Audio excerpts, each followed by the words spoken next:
Olá, meu nome é Vladimir.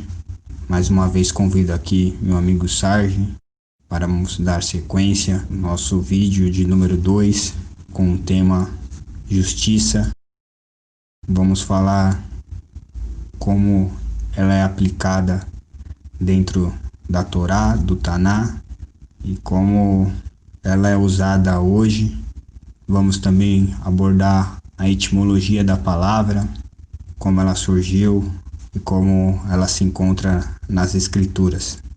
O propósito do canal MT News é falar sobre a verdade baseado dentro das escrituras sagradas, que seria a Torá e o Taná. E dentro disso, dessa perspectiva, queremos levar soluções efetivas para os ataques, tanto da direita contra a esquerda e da esquerda contra a direita. Entendemos que reclamar, expor problemas sem solução é uma perda de tempo. Então, visto que o cristianismo tentou e não conseguiu, queremos mostrar um novo caminho, que são as 7 leis de Noé. Salmo 119, versículo 2, abro aspas. Bem-aventurados são aqueles que guardam as suas leis e o buscam com todo o coração. Verso 12. Bendito sejas tu, ó Eterno, que me ensina teus preceitos. Verso 14. Regozija-me tanto seguindo teus estatutos, quanto se houvesse encontrado uma imensa riqueza. E para falar sobre a palavra justiça, vamos pegar como referência um grande rei, um grande sábio e pai de um dos homens mais inteligentes, assim diz a Bíblia, ou mais sábio de todos os tempos, pai de Salomão, o rei Davi, que no seu Salmo 119, no verso 18, ele diz o seguinte, abro aspas, desvenda meus olhos para que eu possa perceber as maravilhas de tua lei. Só lembrando aqui, retificando sobre um homem mais sábio que o mundo conheceu, foi Salomão até enquanto seguia os preceitos do Eterno, né? Depois que abandonou isso, todos nós que estudamos a Torá, ou os cristãos que estudam a sua Bíblia, vai ver que quando ele abandonou a justiça e as leis de Deus, ele se perverteu, né? Shalom a todos, aqui é o Sarge, para quem não me conhece. Hoje a gente vai abordar a palavra justiça, né? E que é uma das ideias centrais de todo o Tanar, a Bíblia hebraica, que alguns conhecem como o Antigo Testamento de forma totalmente equivocada e tal, que não é uma informação verdadeira pelo fato de que eles tendem a colocar esse conceito para falar que ficou antigo e não tem mais nenhum valor, né? Ficou ultrapassado, mas a palavra é usada para as palavras literalmente para sempre e eterna, se referindo à lei de Deus na Torá. E se eu não me engano, se não é centenas de vezes, chega próximo disso. Então a etimologia dessa palavra tem no latim, mas a gente vai aprofundando no hebraico, pelo fato de que o latim é o idioma posterior do hebraico, né? Veio depois do hebraico. A gente quer saber a real origem etimológica dessa palavra, né? Mishpat significa justiça, e também juízo, mas não é uma justiça feita apenas de frases, mas uma justiça através da reciprocidade. Tem paraxá na Torá, né, que tem o plural dessa palavra.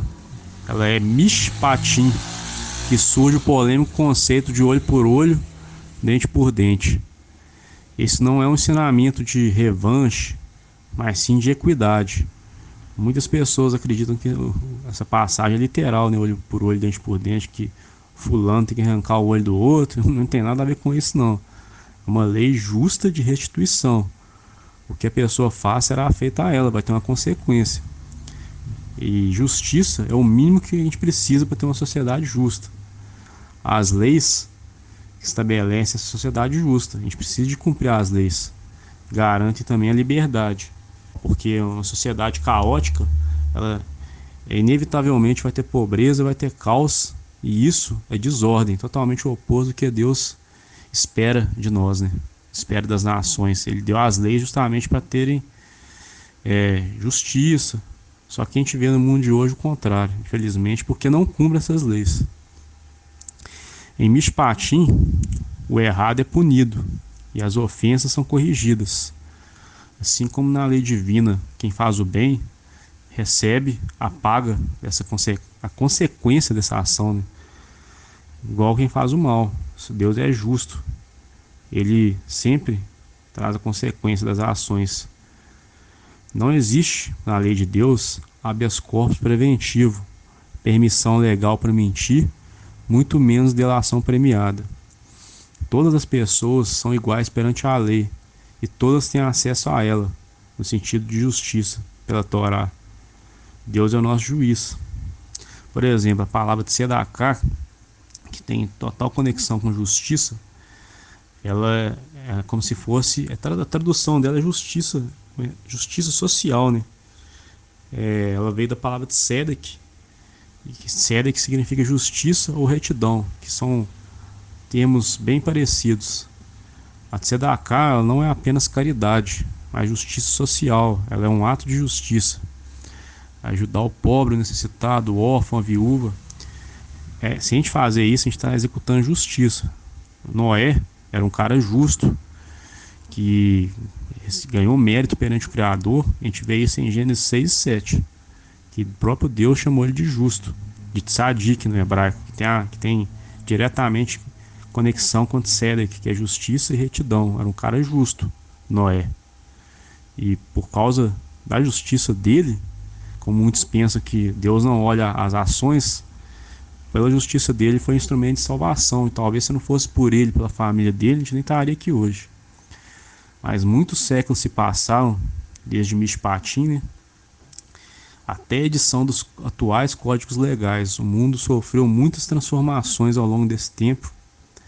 A gente vê o caos que ele está emergido hoje. Porém, é imutável as leis de Deus. Elas estão aí. Para quem quiser cumpri-las, receberá bênçãos do Criador. A nação que fosse cumprir ela, que cumprir essas leis, será uma nação justa. E também imutável deve ser o nosso compromisso com a verdade. Nessa paraxá que a gente está citando aí, o Criador coloca isso com clareza. Quando em vez dele simplesmente dizer não mentirás, ele nos ensina no versículo 7 do capítulo 23 de Êxodo o seguinte: afasta-te da palavra falsa e não condenes à morte o inocente e o justo, pois não justificarei o mal. Mishpat é esse contexto de juízo também, decreto, de cumprimento de lei, porque quando a gente cumpre a lei, se estabelece justiça. Quando o país cumpre a lei, é uma nação justa, o que a gente não vê nos dias de hoje, né? Mas enfim, aí tem a palavra Mishpat, tem conexão com essa que eu já citei, que é tzedek, justiça, retidão, e tzedakah, oferta de justiça, ou atos de justiça, né? Justiça social. A raiz de Mishpat é Shafat, que significa executar julgamento, julgar, defender, argumentar, pleitear uma causa ou vingar uma causa, que é bastante usado no caso do Criador. Quando acontece alguma injustiça, ele vai fazer com que essa nação que, por exemplo, oprimiu Israel, sofra a consequência. Por exemplo, a gente vê, né, Deus agindo como legislador, como juiz. Ele deu leis civis, religiosas, políticas, sociais na Torá. A gente pode ver até como um rei deve se portar, tem na Torá. Então a gente tem um exemplo que Abraão faz uma pergunta para o Criador sobre justiça. Ele coloca Deus como um juiz de toda a terra. Ele diz o seguinte: longe de ti que faças tal coisa, que mates o justo com o ímpio, e que o justo seja como o ímpio. Longe de ti, não farei justiça o juiz de toda a terra? Gênesis 18, verso 25. O Criador também estabeleceu juízes em Israel para julgar todas as situações para que a justiça possa prevalecer. Diz o seguinte na Torá, esse contexto aí: e no mesmo tempo mandei a vós juízes, dizendo: ouve a causa entre vossos irmãos, e julgai justamente entre o homem e seu irmão, e entre o estrangeiro que está com ele. Deuteronômio 1, verso 16. Então, a sociedade, Israel, tinha os juízes, que eles tinham autoridade divina para julgar as situações em Israel, assim como Moisés também tinha. Tem um outro exemplo aqui de Moisés executando justiça. Isso antes, né? Depois que foi estabelecido o sistema de juízes. Fala o seguinte, Êxodo 18, 13. E aconteceu que no outro dia Moisés assentou-se para julgar o povo. E o povo estava em pé diante de Moisés, desde a manhã até a tarde. Então, assim como Deus é justo, Ele também espera que pratiquemos justiça. Por isso Ele nos deu as instruções na Torá, para que a gente possa aplicar elas em nossa vida, no nosso cotidiano, para ser pessoas melhores. Assim, consequentemente, a sociedade também se tornará um lugar melhor. Em uma época não tão distante, alguns pensadores acharam que não havia necessidade de conectar as leis da ética e moralidade com a autoridade divina, visto que estes são os princípios racionais. O equívoco deste raciocínio agora podemos ver que é bastante claro, né? Se observarmos o nosso próprio STF aí, que vem fazendo, né? Que o homem vem fazendo com as leis, né? Pervertendo as leis divinas e adotando as leis ao seu favor. E vimos, né, uma nação inteira que se gabava de grande progresso filosófico e sistema ético descer às mais profundas da depravação humana e barbarismo sem precedentes, que foram os impérios romanos aí, né, o cristianismo em si. E hoje o que eles vêm pregando aí, né, em questão do tudo posso naquele que me fortalece, se juntando naquele outro pensamento também, que faça tudo o que quiseres, né? Pois está tudo dentro da lei, achando que a lei é o amor, né?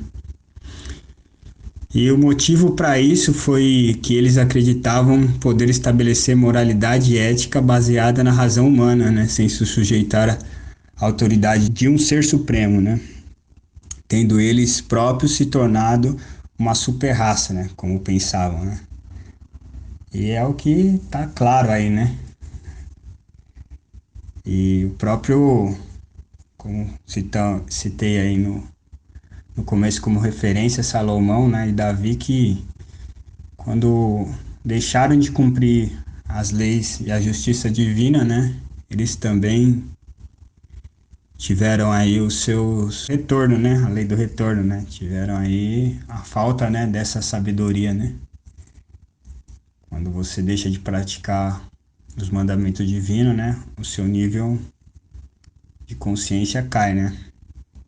E eu quero terminar aqui com outro versículo que se encontra em Deuteronômio 16, 18, que diz o seguinte, abro aspas: juízes e guardas designará para ti, em cada uma de tuas tribos, em todas as tuas cidades, que o Eterno, teu Deus, te der, para que julguem o povo com reto juízo. Julgar o povo com reto juízo, né? Dentro das leis divinas.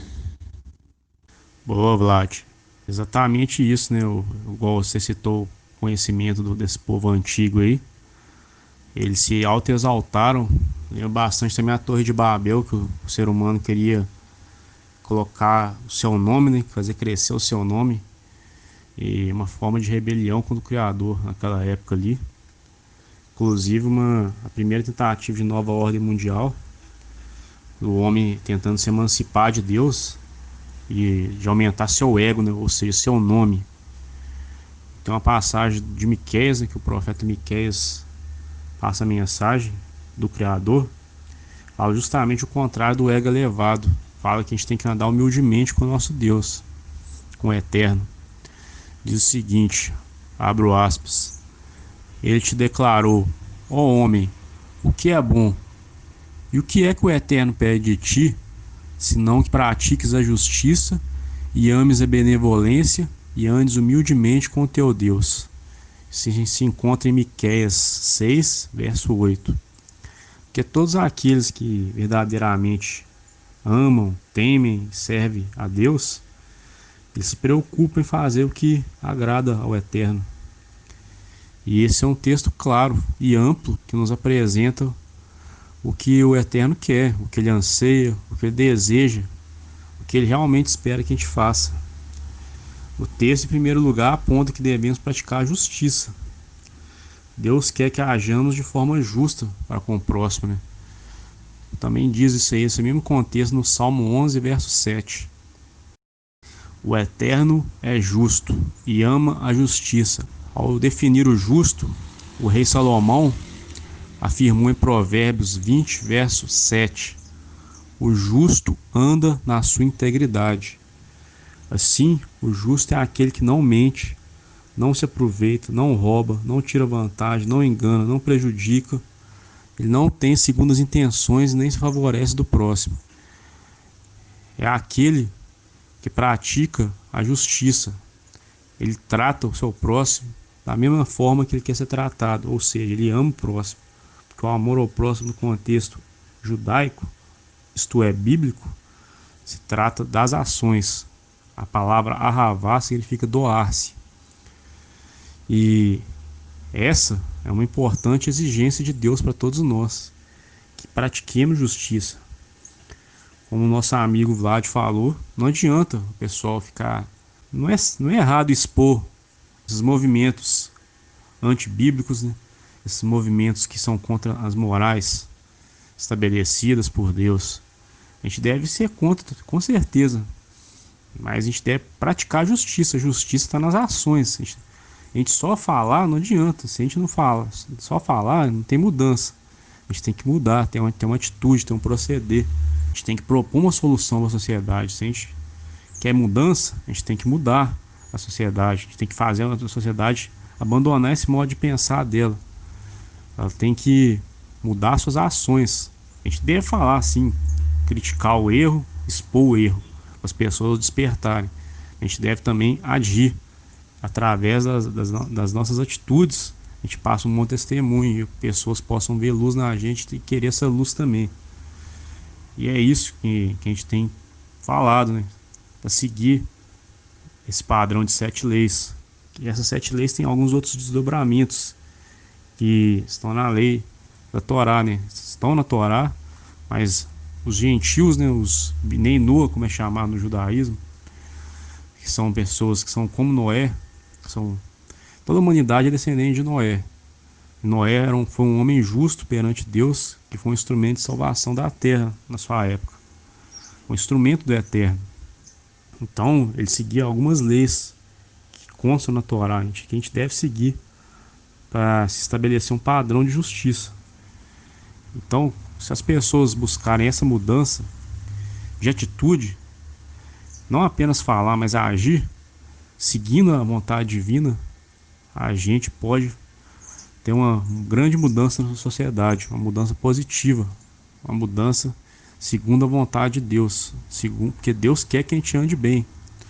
A gente cumpre seus mandamentos, porque se a gente cumprir os mandamentos, a gente vai trazer o bem para a terra, vai trazer justiça para a terra. E a vontade de Deus não é o mundo do jeito que está, isso é permissão divina. A gente tem livre-arbítrio pela nossa escolha. Se as pessoas buscassem seguir a vontade de Deus, o mundo seria totalmente diferente. Pelo fato da rebelião humana contra as leis de Deus, de o ser humano tentar se emancipar de Deus cada vez mais, o mundo se encontra em estado completo de degradação, assim como nós estamos citando Noé, assim como nos dias de Noé. Complementando aqui o que o meu amigo Sérgio acabou de esclarecer, de explanar de uma forma bem simples e sucinta, para quem quiser acompanhar o raciocínio, é só abrir a Bíblia aí, em Gênesis, capítulo 6, versículo 5 e 8. Versículo 5 diz o seguinte, abro aspas. E o Eterno viu que era grande a maldade do homem na terra, e que todo o impulso dos pensamentos do seu coração era todo dia exclusivamente mau. Verso 8. Mas Noé achou favor aos olhos do Eterno. Verso 9. Estas são as gerações de Noé. Noé era um homem justo e perfeito em suas gerações, e Noé andava com Deus. Noé cumpria essas 7 leis. Então não tem nada de novo, né? Tudo é antigo. A premissa é a mesma, né? Só houve uma evolução tecnológica. Um exemplo claro para quem acompanha os noticiários aí sobre corrupção, o STF aí acabou de conceder uma liminar aí para um ex-ministro da Saúde aí, o José Serra, ser investigado por corrupção que houve, né? Olha o absurdo do nosso judiciário. É isso que a gente vem querendo abordar, né? O homem cria as leis, abandona as leis divinas, vive nessa teologia da graça, do amor, onde tudo pode naquele que me fortalece, ou faça tudo o que quiser, pois está tudo dentro da lei, né? Que a lei é o amor. Todo dia tem uma indignação, né? Em relação à nossa política pública, mas ninguém mostra uma solução, né? Coerente e justa, né? Um conceito de justiça, né? E onde se encontra isso? Nos 5 primeiros livros da Torá. Em Gênesis, em Êxodo, em Deuteronômio, em Números, em Levítico. E nós, não judeus, né, devemos seguir apenas 7, né, que parece ser simples, mas tem uma derivação aí, que ao todo dariam mais ou menos 70 aí. Uns acreditam que é 66 e outros 70. E isso ninguém quer debater, né? O cristianismo aí foi o precursor, né? A fim de tomar para si o que foi dado a um povo, né?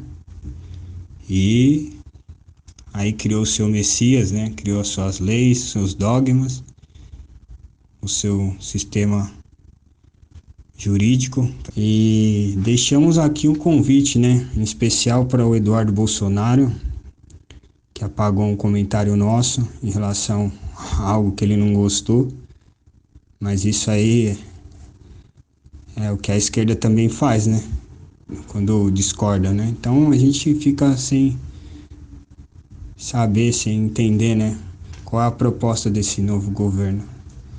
Fala sobre a verdade, que a verdade liberta, e quando a gente tenta dialogar, acontece uma coisa dessa. Pietra também, que aceitou o nosso desafio. O garoto prodígio aí da direita conservadora, Nicolas Ferreira aí. Live das gurias, a Jéssica, a Karina, a Jai também, que já escolheu um comentário nosso. Convidamos também o ministro das Comunicações, Fábio Faria, que vem curtindo nosso conteúdo. Também Alan do Terça Livre, que nós possamos fazer um debate aí no seu canal. Gostaríamos de conversar, né?